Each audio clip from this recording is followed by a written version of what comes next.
Gunshot wounds, a 2-year-old victim, and 2 fatalities were all a part of 6 shooting incidents that occurred throughout the Virgin Islands in just the last week.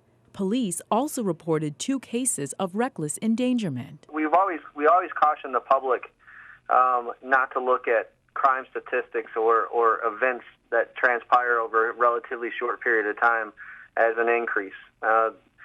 St. Croix and Virgin Islands community and the Virgin Islands Police Department has been fortunate over the last few months that we've seen a real decline in violent crime-related incidents. But it's always been my experience that it kind of goes in waves. It comes and goes.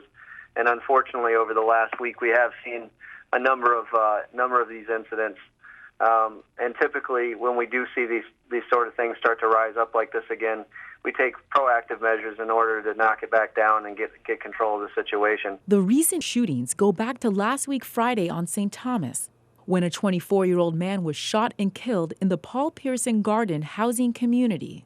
2 additional shooting victims included a 33-year-old man and 31-year-old reggae artist Delano Brown, popularly known as Pressure.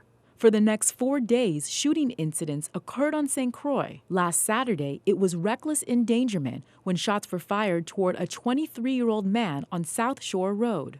Police said the victim was unharmed. On Sunday, police said a 2-year-old was injured in an accidental shooting in Estate Prosperity. Also on Sunday, a 29-year-old man was shot in his right thigh in the Bon Esperance area. But on Monday, another shooting in Estate Bon Esperance this time resulted in death.